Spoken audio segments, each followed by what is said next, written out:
Dios les bendiga, hermanos. Gracias por estar con su programa Mundo Cristiano y corresponde a la sección juvenil. Su hermana y amiga Joana le estará haciendo compañía el día de hoy, tratando temas interesantes para la edificación del cuerpo de Cristo. Recordándole que este programa es dirigido por la Iglesia Dios de la Profecía Central. Estamos ubicados en el Espaillat número 86 y tenemos servicios presenciales los martes, jueves, sábado y domingo, y nos pueden acompañar los martes con enseñanzas bíblicas, jueves con servicio de evangelismo y los sábados servicios juveniles a partir de las 5:30 de la tarde.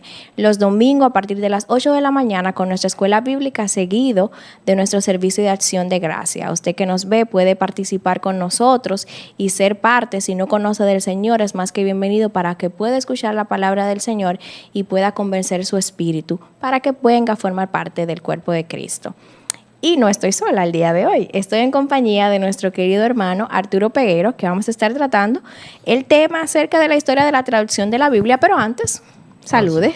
Bueno, gracias le damos al Señor, una vez más estamos por acá, compartiendo con nuestra hermana Joana para hablar de un tema tan interesante como este y exponer la historia de la traducción de la Biblia, especialmente el español, a los fines de sensibilizar a nuestros jóvenes o televidentes de cuán doloroso, trabajoso, sangriento fue el hecho de traducir la Biblia a nuestro idioma y a ver que las personas puedan... Exactamente, puedan tal vez derribar esos conceptos que tienen de la Biblia como a un simple libro, sino que tuvo su trabajo para que hoy usted y yo pudiéramos tener en nuestras manos y sobre todo nuestro idioma. Ciertamente. Porque ya estaba, pero no estaba al alcance de todos, porque no todos podíamos interpretar lo que decían las Escrituras. Así es. Y el día de hoy vamos a estar tratando ese tema, que lo tocamos en el programa de radio, en los programas de radio que también nos pueden sintonizar por Radio BEM.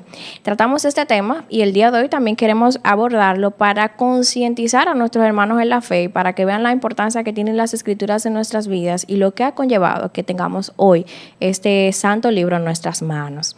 Pero antes nos gustaría leer una porción de la palabra que se encuentra en el libro de Primera de Pedro, capítulo 1, del 24 al 25, y dice: porque toda carne es como hierba, y toda la gloria del hombre como flor de la hierba. La hierba se seca y la flor se cae, mas la palabra del Señor permanece para siempre. Así es. Y esto tiene que ver mucho con la historia. Pasaron muchas dificultades, muchísimos momentos sangrientos para que hoy tengamos la palabra del Señor y esta permanezca para siempre en nuestras vidas. Así es, Joana. Antes de comenzar a hablar con relación a todo lo que tiene que ver la exposición de la historia de la traducción de la Biblia español, con relación al mes de la Biblia, es interesante ya que los jóvenes, como ya el programa salen hoy, no vuelven a salir y luego ya estaría pasando, que es el 27 de septiembre, el Día Nacional de la Biblia, decretado por ley en el año del 1984. Entonces, para el año 1984 la ley es 204. Entonces, nosotros queremos, a modo de introducción, de que usted entienda el por qué se celebra el Día de la Biblia. Bueno, fue una inquietud de un pastor de nombre Álvaro Vicioso Santil, que de la Iglesia Evangélica Dominicana en San Pedro de Macorís, quien él también fungía como representante de la sede de la Liga Bíblica Dominicana en el país. Entonces tiene la inquietud de querer que haya un día en nuestro país que se celebre el Día de la Biblia. Entonces él estuvo intentando hacerlo, no logró, no tuvo éxito, pero por providencia divina había un legislador de San Pedro de Macorís de nombre David Escoto Veloz, que pertenecía a la misma iglesia, de Iglesia Evangélica Dominicana, y él le presenta la inquietud que tiene y él hace suyo el proyecto y lo presenta en la Cámara de Diputados y inmediatamente en primera lectura el proyecto es votado y es aprobado el Día Nacional de la Biblia en la República Dominicana, instaurado por ley, el único país que por ley tiene un día. Así por eso quisimos, a modo de aporte, que se entienda el por qué República Dominicana tenemos un Día Nacional de la Biblia. Bueno, eso se debe a la inquietud de un hombre de nombre, dos hombres, uno pastor, Álvaro Vicioso Santil, Miguel Legislador, David Escoto Veloz, ambos ya fallecidos. Más recientemente David Escoto Veloz falleció en unos 4 años más o menos. Así es, y recordar que somos privilegiados como país, como nación, de poder celebrar el Día Nacional de la Biblia, nuestro sagrado libro. Y es importante también la historia que vamos a hablar el día de hoy, que es veraz, para que también podamos recordar el significado de la palabra del Señor y valorar más este libro y estudiarlo. Así es. Y me gustaría decirlo que nosotros con facilidad el día de hoy, líder, podemos ir a cualquier librería y obtener el libro, obtener la palabra en versión grandes, letras grandes, pequeñas, de colores, diferentes hasta versiones. Podemos tenerlo en nuestros dispositivos móviles, o sea, la tenemos al alcance de nuestras manos. Ciertamente. Pero para llegar a esto, hubo un grupo de grandes hombres y mujeres que trabajaron para que hoy tengamos la palabra del Señor. Eso es así, eso se debe a la prohibición que fue hecha por los reyes católicos, Fernando e Isabel, ¿verdad? Donde ellos prohibieron de manera tajante lo que era la traducción de la Biblia al idioma castellano. Prohibirlo no solamente limitarlo a que se prohibía, sino que era un asunto hasta de su vida, le costaba la vida a quien tratara de exponerlo. Claro que sí, el hecho de una persona ser encontrada con una copia de la Biblia en su idioma o cualquier semejanza eso podía costarle la vida o el destierro en muchas ocasiones y ahí vemos, ¿verdad?, la importancia y el trasfondo, el porqué. Ese trasfondo histórico nos da a nosotros el valor que tiene la traducción de la Biblia español a nuestro idioma y cómo nosotros debemos de valorar. Hoy la tenemos en muchas ocasiones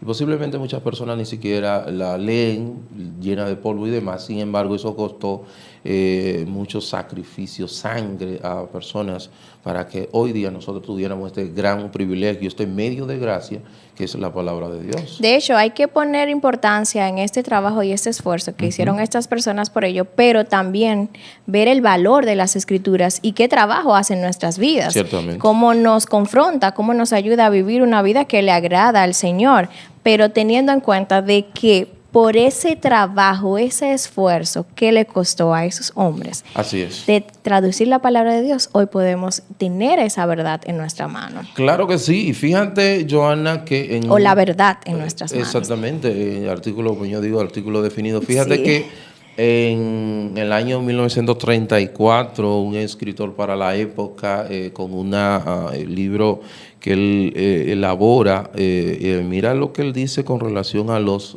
reyes Isabel ¿verdad? Fernando e Isabel. Dice él que hay que alabar con toda justicia el edicto de los esclarecidos reyes católicos de España, por el que prohibieron bajo severísimas penas que nadie tradujera los libros sagrados a la lengua vulgar, es decir, a la lengua castellana que nosotros podíamos, ¿verdad?, tener acceso.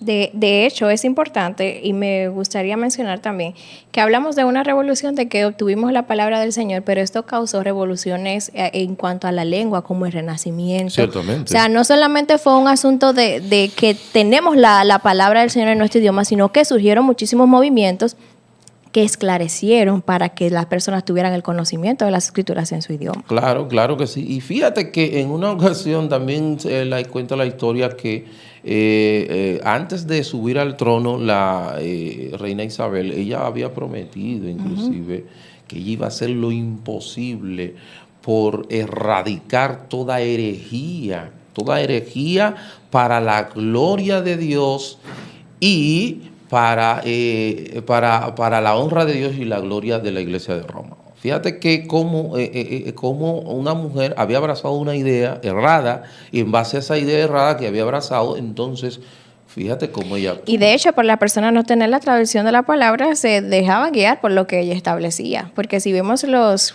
vamos a decirle, no fueron los reformadores, pero sino los que trabajaron para que tuviéramos la palabra del Señor, fue por el momento y la necesidad de conocer las Escrituras y ver cómo ellas convencían su vida, que les movían a ellos, a que la palabra de Dios fuera llegar a todas las demás personas. Pero como usted menciona, la reina lo que quería era como enaltecerse aún más en cuanto al conocimiento que ella tenía.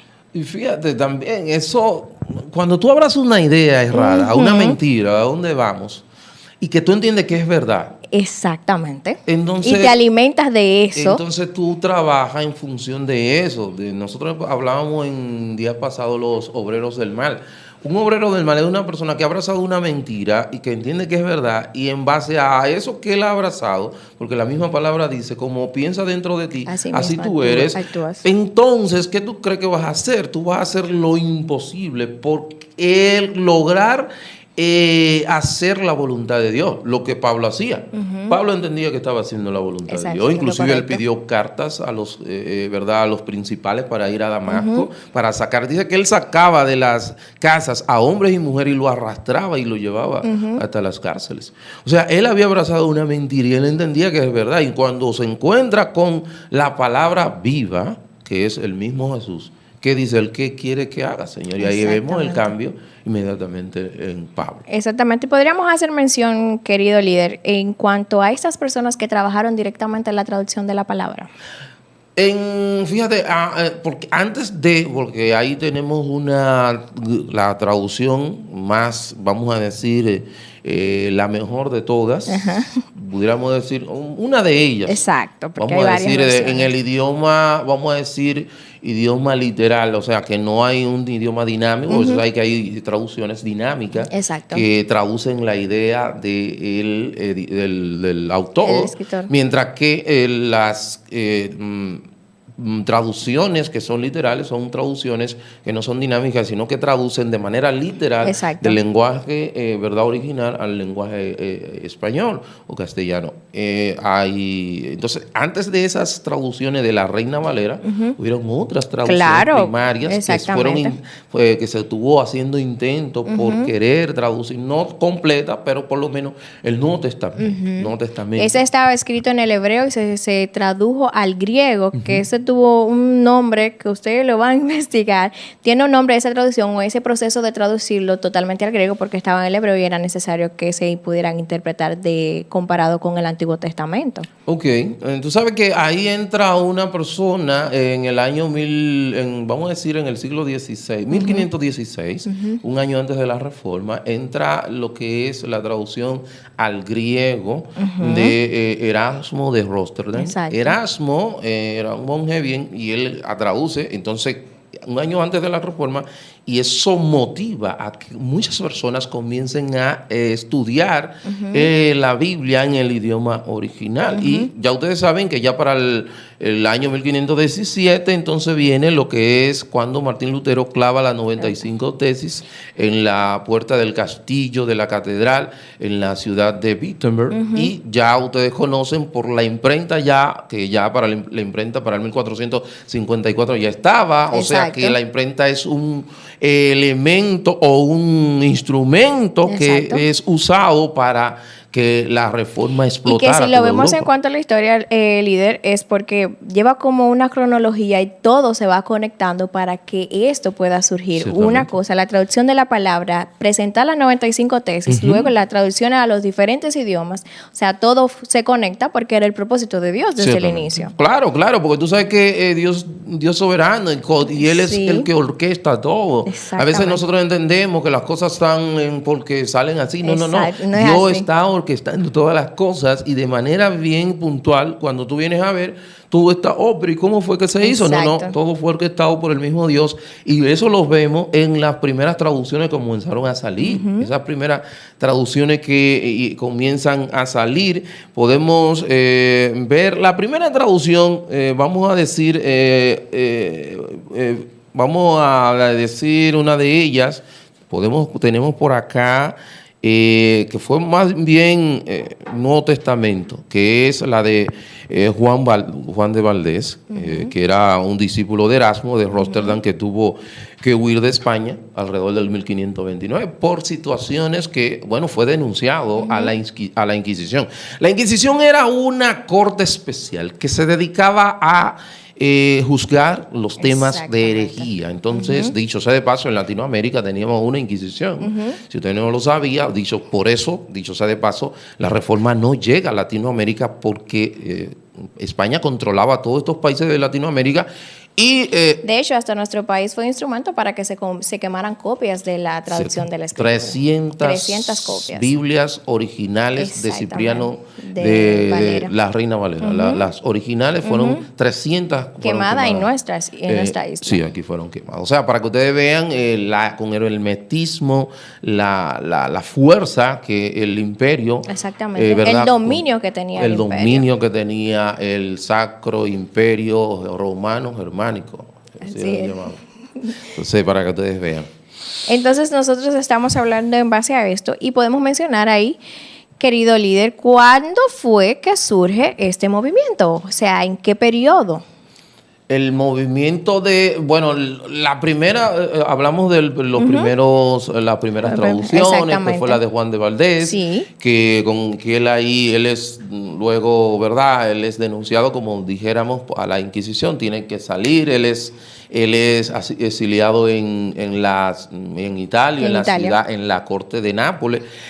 Y ahí él traduce Mateo, Lucas, los escritos de Pablo, exceptuando hebreo, porque tú sabes que hebreo no se sabe quién fue que lo tradujo. Exactamente. Todavía estamos tratando de leérselo se lo ponemos a Pablo porque parecen escritos de Pablo, pero no sabemos todavía cuál es su escritor. No se dice. Pero ya para el año 1453, Francisco de Encinas, con apenas 20 años, que llama mucho la atención de que eran jóvenes, ¿cierto? Que se montaron en este movimiento para trabajar y que la palabra del Señor pudiera llegar al idioma. Que toda revolución está en manos de los jóvenes. Ciertamente. Aunque hoy en día hemos menguado, pero podemos ver la historia y esto nos puede motivar a nosotros a que volvamos a ser reformados primero y poder llevar la palabra del Señor. Sí, claro. Ahí en esa publicación que él hace dedicada al emperador Carlos V, él dedica esa publicación, esa traducción, Francisco de Encina. Él entonces en la ciudad de Amberes, ahí en la ciudad de Amberes, que es la capital de Ámsterdam. Y ahí él hace pero con este hombre que tenía un poder tremendo, Carlos V, que era, nieto de Isabel la Católica, y también hijo de una señora que tiene un nombre ahí en la historia de Juana la Loca y Fernando el Hermoso. Sí. Entonces, él tenía mucho poder y él logró que se eliminaran todas las Biblias inmediatamente, o sea que prácticamente con todo el poder que tenía. No era un juego lo que ellos estaban haciendo, o sea, ellos estaban por encima de las personas que estaban traduciendo, o sea, estaban sus ojos encima de las personas que querían traducir la palabra del Señor y eso, o sea, era en serio lo que ellos estaban trabajando, que tenían una traducción original, trataban de una vez llevarle a la imprenta, realizar copias, inmediatamente caían y la abordaban. De una vez encima de ellos para quemarlas y eliminarlas totalmente. Y no se quedó ahí, sino que monjes en las iglesias, que ahí mismo vemos cómo ellos leían y conocían la palabra del Señor y esa inquietud llegó a su vida. ¿Sí? Y ahí participan también en lo que es la traducción de la palabra. Claro que sí. Antes de llegar ahí, Johanna, hay una situación, 3 años después de la traducción de Francisco de Encina, hay una traducción del hebreo, del Antiguo Testamento, la Biblia de Ferrara, que era en honor al duque de esa, ¿verdad?, de la ciudad. Y inmediatamente también fue eliminada, no tuvo posibilidades porque la Inquisición no le había dejado no permitía que ni judíos ni protestantes tradujeran la Biblia, y la única, vamos a decir, camino que le dejaba a ellos era la Inquisición o el destierro. O sea que fíjate cómo estas personas con mano de hierro, con un sistema diabólico, pudiera haber un hermetismo terrible, no querían que la Biblia fuera traducida en los idiomas, vamos a decir, del pueblo, que pudieran conocer. Y nosotros pensamos que la traducción, ustedes saben lo que conlleva traducir un simple texto. Imagínense todo el Nuevo Testamento en lo que llevaba este proceso. Y vuelvo y le hago la pregunta. Nosotros conocemos la traducción de la Reina Valera y siempre lo asociamos a una persona, pero no es una sola persona. No, ahí hay envuelto un sinnúmero de personas que trabajaron, tradujeron y otros revisaron, otros evaluaron, otros llevaron, que hasta la palabra del Señor la tuvieron que montar en barriles para que pudiese llegar, y así un proceso. Sí, ciertamente. Fíjate que ahí entra ya una persona muy importante que es de nombre Juan Pérez de Pineda. Es el que traduce el Nuevo Testamento. Eso fue ay, se me escapa ahora el nombre, donde él hace la traducción del Nuevo Testamento, y es una de las mejores traducciones que se hizo de la antigüedad. Y esa traducción comienza a ser introducida por contrabando a España. Y quien se ofrece para esto es un hombre de nombre Juan Hernández. Juan Hernández, conocido como Julianillo. Ajá, Julianillo. Yo iba a decir Julianillo, pero ese es su apodo. Sí, Julianillo Hernández, quien es que se ofrece, decían que era una persona jorobada, pequeño de baja estatura. Y él es que, dicho sea de paso, él tenía grandes conocimientos en cuanto, y se entiende que él, porque él había estado en los países donde la reforma había explotado con mucha fuerza, en Ginebra, en los Países Bajos, y él había manejado imprentas y demás, y eso le se entiende que ahí es que él tiene el contacto con Juan Pineda, ¿verdad? Él ahí es que entra en contacto, y él se ofrece como corrector de prueba. Y amanuense y corrector de prueba. Amanuense es una persona que escribe a mano, amanuense, que escribe a mano copias de algo ya escrito, él lo vuelve y lo escribe. Copiando, exactamente. Entonces, corrector de prueba es la persona que con el original va certificando que eso que se escribió está correcto. Pero cuando se presenta la situación de que cómo vamos a entrar la Biblia a España, porque ahí es que viene la revolución o la pequeña, vamos a decir, reforma en España, es cuando ahí él se ofrece como la persona que iba a penetrar, que iba a introducir las Biblias, y él se ingenia y usa unos barriles de vino con un compartimiento secreto a donde él guardaba su mercancía. Y cuando fue con tal sagacidad que Julianillo entraba a las Biblias por la vía de Flandes, que es una de las franjas que conducía para entrar por España, ellos lo hacían de una manera tan fría y tan sagaz que comenzaron los clérigos a entender o a pensar de que había algo diabólico, porque en los Nuevos Testamentos, cuando llegaban a los puestos de revisión, desaparecían y luego aparecían cuando estaban dentro del territorio español. Y ellos entendían como que era algo diabólico, porque la Inquisición había, hermanos, puesto había, vamos a decir, diseñado puestos de revisión en todo el territorio. Puestos estratégicos. Y marítimos. O sea, que era difícil. Entonces él hizo eso y comenzó, y con esa invasión de los Nuevos Testamentos de Juan Pérez de Pineda, es que comienza el movimiento, vamos a decir, de transformación. Y dicho sea de paso, uno de los lugares donde él tenía para esconder la mercancía era donde Juan Ponce de León, que luego fue descubierto y fue llevado a la hoguera. Así es, ese proceso. Y lo estamos mencionando, ustedes que nos están viendo, es para que vean el valor y la importancia que tiene la palabra del Señor en nuestro idioma. Que puede sonar fácil, la palabra fue traducida a nuestro idioma, pero mire qué conllevó el que hoy tengamos la palabra del Señor, vida, sacrificios, es ser estratégico, ser inteligente, pero sobre todo conocedores de la palabra. Porque lo que los impulsaba a ello era la misma palabra del Señor para que pueda ser expandida. Así es, así es. Y déjame decirte que ya mira, me dice el Control Master que tenemos que irnos a una pausa. Pero vámonos a una pausa. Que está el conversatorio. Sí, vámonos a una pausa y volvemos en breve. Ok.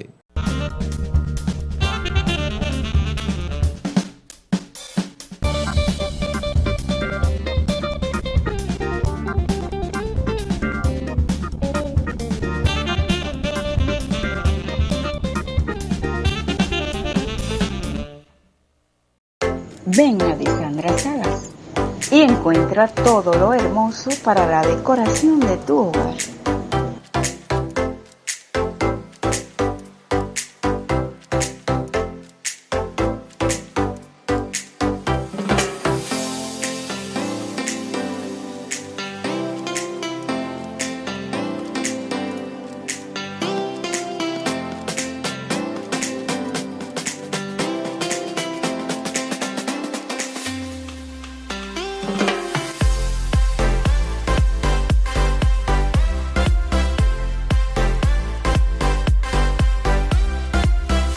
Estamos ubicados en la calle Eugenia Miranda, número 35.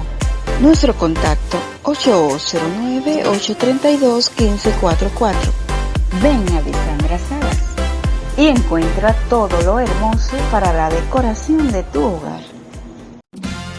En 5 años de Eduardo Kerry, definitivamente, el Distrito Municipal Caleta crece, se desarrolla y se internacionaliza.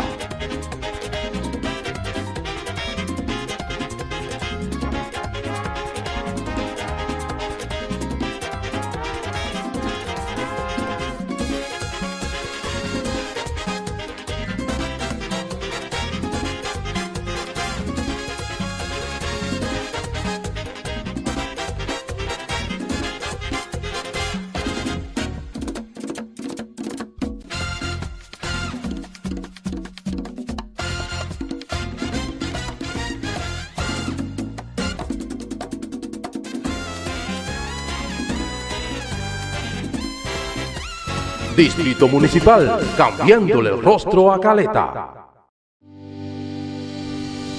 Existen muchas formas de lograr que su empresa llegue a más clientes. Lo que hacemos va mucho más allá que diseñar una página web o una identidad corporativa. Reforzamos el ADN que hace que su empresa sea memorable.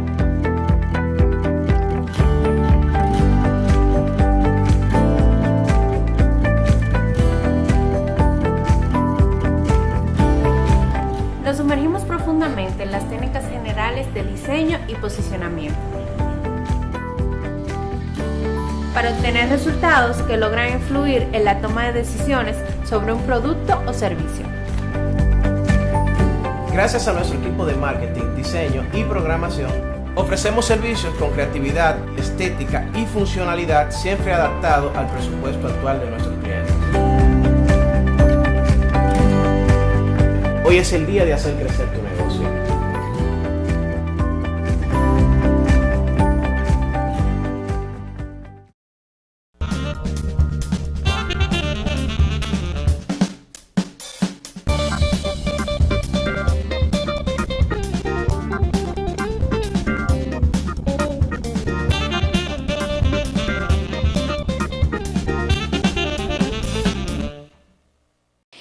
Y estamos hablando acerca de la traducción de la palabra del Señor al español y nos quedamos cuando estábamos hablando de un joven llamado Julianillo, quien fue que participó en esta historia y tuvo mucha importancia porque él llevaba la traducción del Nuevo Testamento como mercancías, la llevaba en baldes de vino a escondidas y lo depositaba en una ciudad cerca de Sevilla, donde estaban unos monjes. Sí. Ahí, ¿cómo surge lo demás? Así es. Eso era uno de los depósitos que él tenía. Sí, exactamente. Uno de los tantos depósitos. Sí, ciertamente, porque ahí era uno de ellos y entonces ahí vemos, ¿verdad?, la situación. Pero ¿qué sucede? Que luego que Julianillo es traicionado él es traicionado por un herrero que él le obsequió un Nuevo Testamento de lo que él distribuía y ese herrero le informa a un sacerdote y el Julianillo finalmente es tomado, apresado por la Inquisición, y entonces se cuenta la historia que él nunca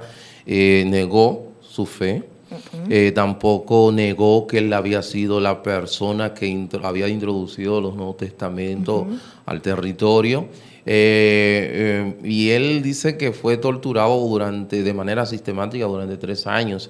Y se cuenta que él cantaba, animaba a los demás presos cantando canciones en contra de los frailes, y también animaba a los demás presos a que mantuvieran su fe. O sea que fíjense que cómo Dios, ¿verdad?, prepara, capacita a una persona.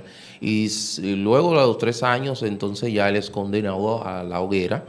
Y se cuenta la historia que cuando él fue, ¿verdad?, está condenado, saben que la hoguera es, tú te ponen en un lugar donde con leñas te es quemado vivo, y él, se cuenta la historia que él mismo te ponía pedazos de leña en su cabeza, para que ustedes vean cómo. De hecho, esa valentía y esa seguridad y autoridad te la dan las Escrituras, y esa confianza sobre todo. Sí, solamente Dios puede. Exactamente, darte esa y el Señor nos capacita, y por eso es necesario siempre conocer las Escrituras, porque ellas nos dan la seguridad de lo que creemos y nuestras convicciones firmes. Ciertamente. Julianillo llevaba las traducciones del Nuevo Testamento a donde estaban estos monjes, que habían 40 monjes unos ahí. 40 monjes en comunidad allí había, que recibieron al Señor a través de conocer el Nuevo Testamento. Ciertamente. Y dentro de estos monjes estaban lo que conocemos como Cipriano de Valera. Ciertamente. Y Casidoro de Reina. Casidoro de Reina. Dicho sea de paso, cuando ellos se dan cuenta de que Julianillo había sido capturado, y entendían que le quedaba poco tiempo, y entonces ellos se fugaron. Y se escapan unos 12 monjes. Dentro de esos 12 que habían reformadores. Y se encontraba lo que era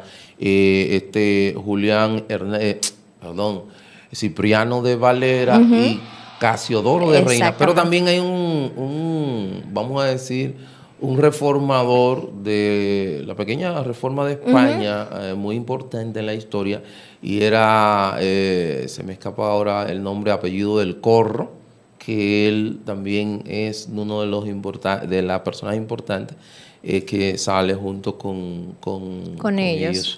Huyen. Exactamente. Para expandir. Exactamente. Y ellos habían acordado que el siguiente año se iban a encontrar en Basilea, pero por razones que no narra la historia. Exactamente. Que no están explícitas.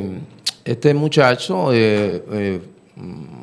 Casiodoro, no va a donde Basilea, sino que se va a Frankfurt. Exacto. La ciudad de Frankfurt, ahí es que él se va, y entonces él tiene la idea de traducir el Antiguo Testamento al español y unirlo con el Nuevo Testamento de de Juan de Pineda, de Juan Pineda, Hernández, que había traducido el Antiguo Testamento, estaba a la espera de la traducción del Nuevo Testamento, porque ya el Nuevo Testamento estaba traducido y era de una de las mejores traducciones de la antigüedad. Entonces la idea era traducir el Antiguo Testamento y unirlo al Nuevo Testamento de Juan Hernández de Pineda. Exactamente. Entonces ahí comienza la travesía de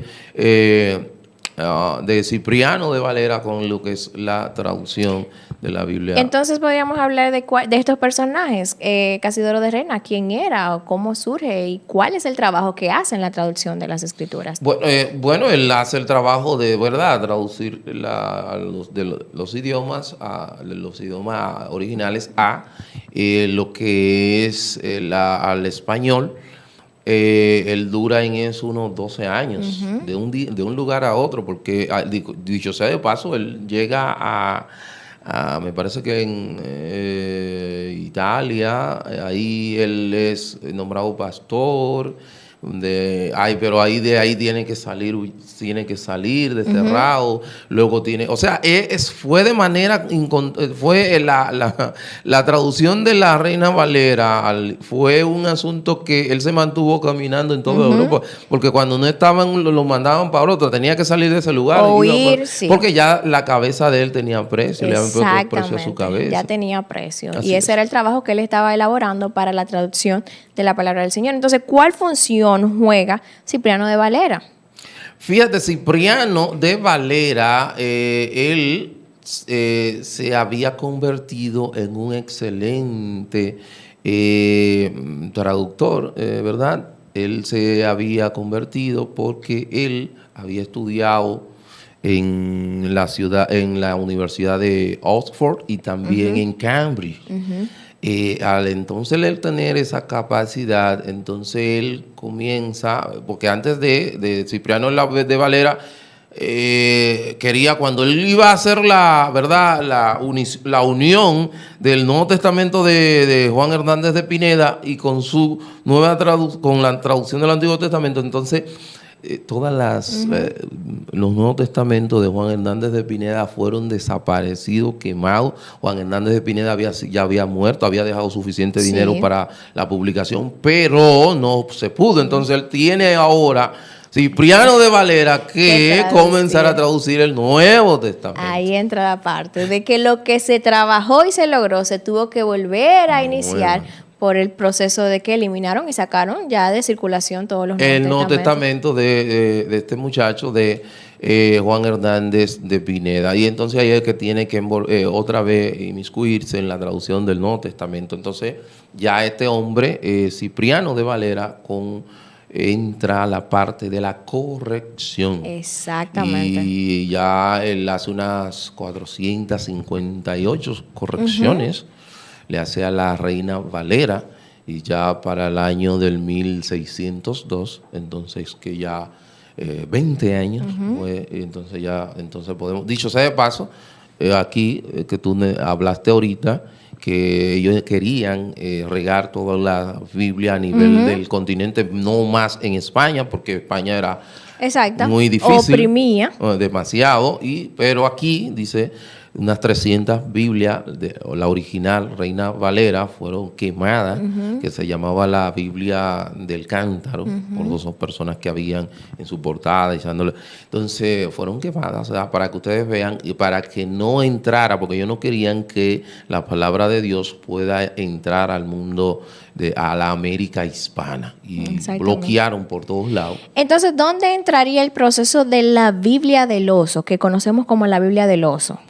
La Biblia del oso fue antes de la Biblia del oso, dicho sea de paso, la revisión es que la del Cántaro, la Biblia del oso es la que había, hecho Cipriano de Valera, pero no tenía la revisión. Luego de la revisión es que viene la del Cántaro. Pero esa es la Biblia, la Biblia del oso, que se dice por su portada, de un oso tratando una rama de lamer la miel. Así es, entonces llevaba ese proceso. Entonces, la Biblia del oso fue la primera tradición. La del Cántaro fue después de la revisión. de la revisión, y cada una de estos tenían su significado, y ese es el trabajo que ellos realizaron para que hoy tengamos la palabra del Señor, y por eso siempre es importante mencionar la historia. Así que si usted escuchaba de la versión Reina Valera, no es de una persona, no es un nombre y un apellido, sino son dos apellidos que cuentan una historia de que usted hoy puede tener la palabra del Señor en sus manos en su idioma. Así es. Porque ese es el trabajo, y lo que nosotros queremos mencionarle el día de hoy,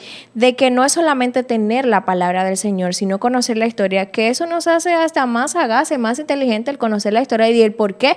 ¿Por qué tengo la palabra de Dios en mi idioma? ¿Por qué la puedo leer? ¿Por qué tengo esta libertad de leer la palabra del Señor?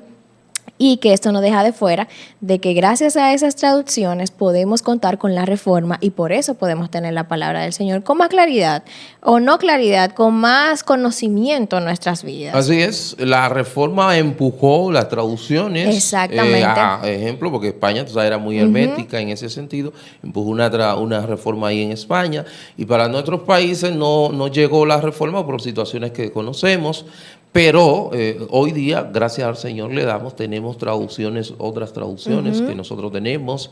Dicho sea de paso, me recuerda, hay traducciones de la Biblia católica, que dicen, mira, la Biblia Católica Romana tiene unos 73 libros, unos 7 libros más.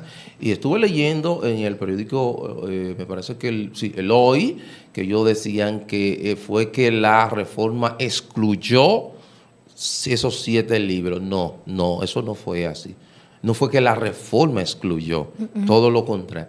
La Contrarreforma incluye esos 7 libros que Jerónimo, cuando hizo su traducción, él lo había puesto en una, Jerónimo, dicho sea de paso, que el día de la Biblia, los católicos la celebran el 30 en honor a San Jerónimo, que fue el que tradujo la Biblia del idioma original al latín. Entonces, había una sección especial donde él la puso y decía libros no inspirados.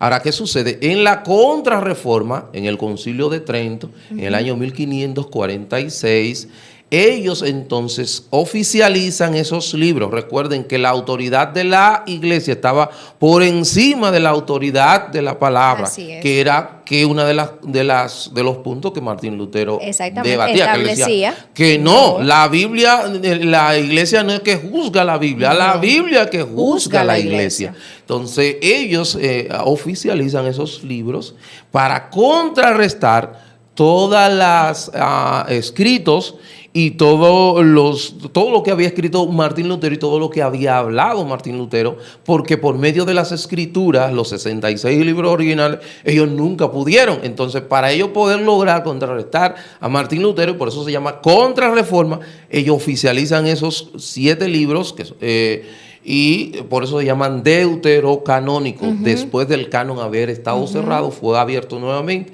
Ellos, la iglesia, y entonces introducen esos 7 libros. Y por eso es esencial conocer la historia para que no estemos acuñando y diciendo cosas que no son verdades, porque como usted mencionaba, que dice la historia de que son libros no inspirados. Ya por ahí podemos irnos de que toda la Biblia es inspirada por el Señor, entonces añaden estos libros no inspirados, o sea, no es parte de la Reforma, sino algo que siempre va a pasar en las historias. Se va a levantar un grupo a favor y un grupo en contra. Y esto es lo que han trabajado los que tradujeron la palabra del Señor y los reformadores hasta el día de hoy. Claro que sí. Dicho sea de paso, esos libros tienen valor histórico, pero no son inspirados. Usted puede conocer historia que, ¿verdad? Verás con cierto tipo de, ¿verdad? Cuidado. Exacto. Porque tiene valor histórico, pero no valor espiritual, porque no fueron inspirados por Dios. ¿Y cuál consejo, líder, le podríamos establecer a estos jóvenes de hoy en día, reflejados en esta historia? Porque de quienes hablábamos el día de hoy eran de jóvenes que tomaron la decisión de trabajar en favor del propósito del Señor para que tengamos la palabra del Señor. Entonces, ¿qué debería motivar o qué les diría usted a esos jóvenes que tienen la libertad de leer la palabra del Señor hoy por ese trabajo que se hizo en días pasados? Yo le diría lo siguiente, según la palabra del Señor, que dice que desead como niños recién nacidos la leche espiritual no adulterada, para que por ella crezcáis para salvación, si es que habéis gustado la benignidad del Señor. Eso es, y cuando dice que buscad como niños recién nacidos, usted ve a esos niños cuando tienen esa hambre desesperante, esos gritos, que hasta que no se le da alimento, hasta que la madre no le pone el seno, no para. No hay forma. Yo en la noche, a veces, Vladimir estaba, yo nada más decía, Reina, por favor. Y ella entonces cuando lo ponía inmediatamente se calmaba. Así es que debemos de buscar la palabra del Señor, de desearla, de quererla, de nutrirnos de ella y sobre todo conocerla para cuando se nos quiera dar un alimento contrario a la palabra del Señor podamos rebatirlo con las Escrituras. Claro que sí, y fíjate qué pone la palabra del Señor, la leche materna, leche que no te crea anticuerpos, todo tipo de, vamos a decir, que no puede ser adulterada. Y ayuda al individuo, ayuda al niño. Al crecimiento. Al crecimiento, a su protección, sus defensas y demás. O sea, para que tú veas cómo son las cosas. No adulteradas, o sea, solamente la leche materna, que ni siquiera tiene que darle agua. No. Así, para que tú veas cómo son las Por cosas. eso es que le mencionaba en cuanto a que hablábamos el día de ayer en la radio acerca de la claridad de las escrituras, que ella hace comparaciones claras con nuestro diario vivir, pero que nos llama la atención a que conozcamos la palabra del Señor y vivamos de acuerdo a ella. Ciertamente. Entonces, el consejo que nos dice la palabra del Señor es que deseemos conocer la verdad de Cristo y sobre todo dar gracias a Dios por tener este libro en las manos, Así es. en nuestro idioma y leerlo con libertad, porque hay países que no se permite que se lea la palabra del Señor y nosotros tenemos esa libertad de que tal vez usted no va a ser un reformador, no va a ser parte de la historia, pero sí puede llevar la palabra del Señor, llevar el evangelio, que para eso estamos llamados y tenemos todas las disposiciones. Ya el trabajo se hizo en lo anterior y ya a nosotros nos resta llevar la palabra del Señor. Así es. Y por eso es necesario que conozcamos la historia. Es bueno, es necesario conocer la palabra del Señor, pero también es bueno que investiguemos las historias de por qué tenemos la palabra del Señor. Y el mes que viene es el mes de la Reforma, que vamos preparándonos a estudiar lo que es la Reforma, pero sobre todo disfrutar. Contamos como país, como nación, de un mes completo que habla de la palabra del Señor, que podemos disfrutar y celebrar que tenemos este libro y sobre todo podemos dar gracias por la vida de esos hombres que hoy nos permitieron que podamos leer la palabra del Señor. Ya no tenemos más tiempo, líder. Okay. Siempre es un placer para nosotros hablar de las Escrituras, hablar de las historias que van relacionadas con las Escrituras para que ustedes puedan nutrir su mente, nutrir su espíritu con el conocimiento de la palabra y sobre todo rebatir esos argumentos que se levantan en contra de las Escrituras, pero es necesario que volvamos a la palabra del Señor y conozcamos de esta verdad y podamos vivir y hablar de la verdad de Cristo. Para mí ha sido un placer y un gozo compartir el día de hoy. Amén, y así mismo para mí también. Ha sido un gusto. Nos vemos en una próxima entrega. Dios les bendiga.